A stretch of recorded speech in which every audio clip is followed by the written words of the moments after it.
charm. It's beautiful. Oh, Isn't that nice? You do such nice work. Yeah, then you can roll. I figured that will go on here, so at the door. Yep. Okay. Turned out pretty good, didn't it? Man, she did a great job on the upholstery. It looks just like factory. So I'll bring you in here and show you kind of how I did it. But the design here is 3 panels.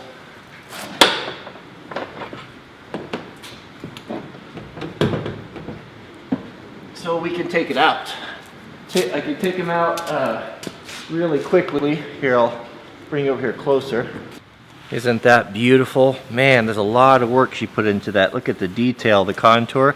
I chose this commercial grade a wool blend of fabric that is warm, it's soft to the touch, and it's supposed to be really durable. And underneath I had her put some really high quality, the highest density foam that she could get, because we like to sleep on a really firm bed. But look at the detail and how well that she did that. Just turned out so nice. It's 4 inches thick, and the bed turned out to be almost a full queen. Here's the bottom side. Of course, we did the aluminum frame. Now, to secure the cushions to the frame, I used a 1/2 inch veneered plywood. So it's a high density plywood that's T-nutted. So these stainless steel screws, there's about a dozen of them in each panel, go through and lock into T-nuts, metal connectors, which are really good. I see a lot of kind of motorhome type of stuff where they just take like drywall screws and thread it into the plywood. That's not a very good way to do it. Over time it loosens up and it tears out. This way these can be taken off and they need to be recovered or repaired or whatever, and it's just never going to pull out. And to secure it to the frame rails on the Transit, I use these 5/16 riv nuts with these knobs, these plastic knobs on here. So to remove each panel, I just have to just undo these thumb screws, and the panels come right out, and we can store them or use one or use two or stack them up on top of each other, or just not use them at all in case we have to load something big in there. Another part of the design that I am really pleased with is the way that these panels mount on here. This is something that I came up with myself. I didn't want any squeaking, and I'm happy to report that there is 0 squeaking. I locked it all down and drove it home, and that's on account of these high density plastic rails that I put inside the channel. So those snap tight inside there, and then they ride on top of this channel right here, giving it a bearing surface. So there's no metal to metal contact. It's isolated. And I also had her overhang these cushions 1/4 of an inch, so that these are tight. It takes some effort. You have to kind of press them together, but there's not a seam or a crack that you're going to fall into, and there's no metal coming in contact with each other, which would cause a squeak. So it's absolutely rock solid, no squeaking, and it sits on top of this vinyl track, kind of this C-track here. Just worked out so good. Here's a little better angle, but these bearings fit in here nice and tight so they don't come out. Snap in there. Here's the other side. Gorgeous.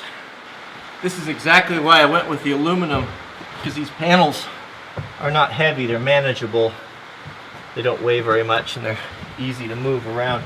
I don't suspect I'll put them in or take them out very often, but to me it was worth the effort to make them modular like this, so we could. So I have an option. I mean, if that day comes you need to go get a refrigerator or a major appliance or something really big. My old van, I just couldn't do that because the bed, it would take hours to take it out. But this one, not so. And not only that, but we don't always want may not always want a full bed in here. I'll show you what the other reason for the 3-panel. So just a quick review of the layout. So the front seats those will be on swivels. I'll order those here soon, and those will swivel around so they face the 2 jump seats in the back that we put in, because I designed this. It's got to be able to sleep and to seat 4 people comfortably. So I've got a really clever hinge system kind of in my head, how we'll make a fold-up panel right there, or table right there, so that these seats will spin around, and then we'll have a nice living area that we could all sit at and eat and play cards or games or whatever. That'll be the living area.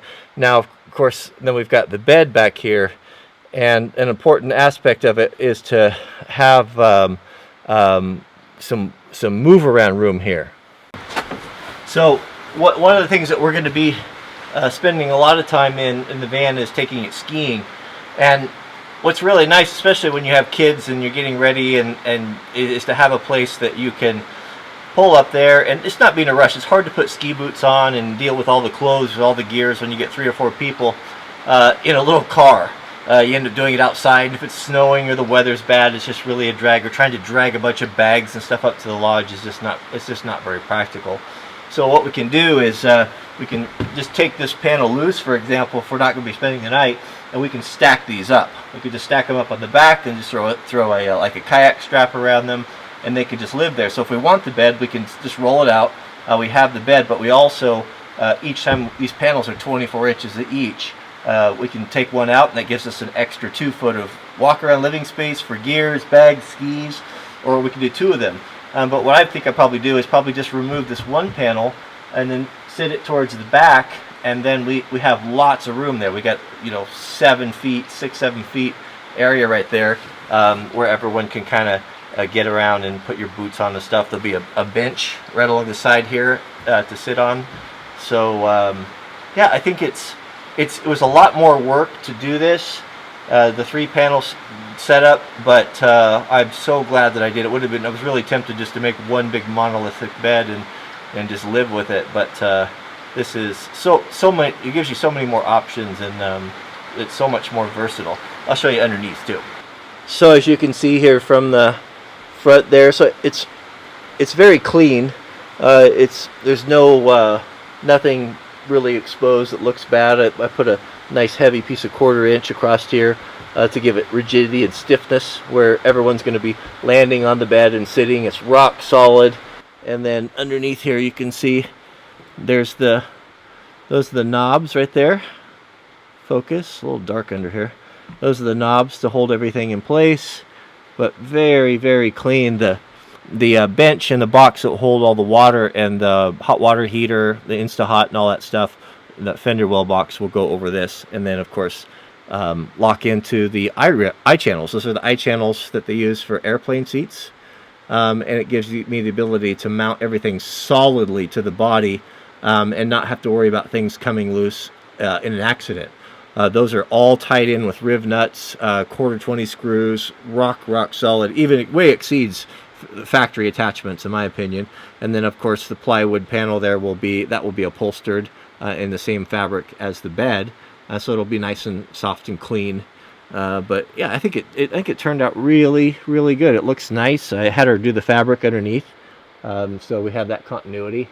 And there's the other panel over there. But very, very pleased with the 3-panel bed.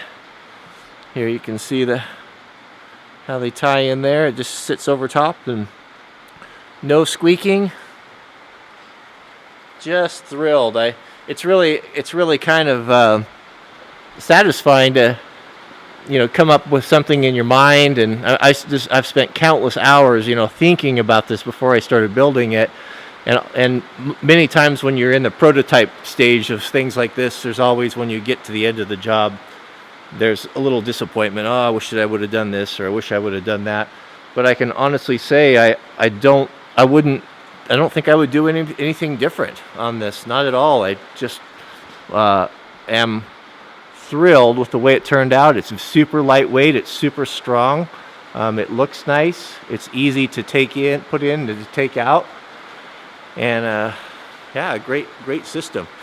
So the next part is even more. It's even more exciting. It's going to be one of the best parts.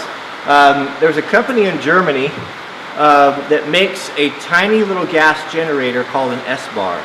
and it will, it's going to tie into the factory tank. There's actually a port on the top of it we can run a little fuel line and connect to, and it will run this little generator that will mount underneath or inside, and it'll exhaust out the bottom.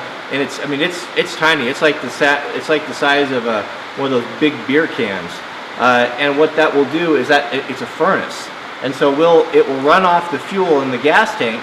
But there's a little tube in there that will only allow it to pick up fuel down to 3/4 of a tank. So if you were to, for example, leave the furnace running and set the temperature in there, and you wanted to keep your van at 70 degrees inside, and you forgot about it, it won't run all your gas out, and then you have no gas to get back to the station. So it'll only take it down to 3/4. The nice thing about it is there's no propane, there's no external fuels, there's none of that fuss. It just ties in beautifully to the factory fuel system. And so what that will allow us to do, it's a couple different things, but the first stage of it is it'll be a furnace inside. So that when we go skiing or go somewhere, we can set that up, we can have it set at 68 degrees, whatever we like, and it will stay there that way for us. And then we can come in for lunch. We don't have ice on the vehicle, we don't have everything being cold.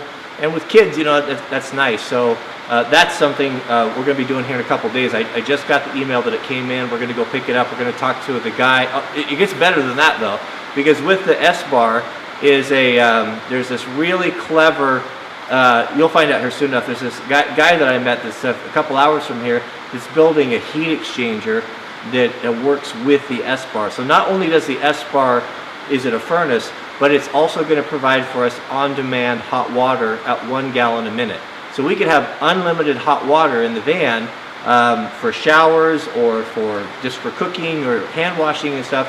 It would never runs out. We'd never run out. You could essentially, we'll put a 1 gallon a minute nozzle. It'll be on the back. It'll be kind of an outside shower. I'm not going to do an inside one. But if we were hooked to like a garden hose, and not running off the tank water, we could have indefinite hot water up for that amount as long as the S-Bar is running. So it is an awesome system, and I'll be sharing that here very soon. So what else was there? Oh, so a lot of folks ask about four-wheel drive. So the Ford Transit vans, these have been available now for 2 years. They do not offer a four-wheel drive option. However, there's 2 companies that I'm aware of in the country that do a factory authorized four-wheel drive conversion on these. One is Quigley. Of course, you've probably heard of Quigley. The other, very fortunately, is in Northwest Portland called Quad Van. And if you remember my dad's Sportsmobile, they did the four-wheel drive system on that, and they do impeccable work. It is so good that it looks like factory. They use all factory parts off of F-Series pickups. And so we are planning on having the four-wheel drive put on this in the spring. So the reason why there's a waiting list. These vans are so popular right now. I mean, they're just exploding, and you see them everywhere now, especially where we live. That they're backed up. So the soonest we could get on the list to get the four-wheel drive installed was, what did they say? It was like 6 or 7 months. So that is coming up soon. So yes, to answer your question, we will be putting four-wheel drive on it. It's just we're on the waiting list. So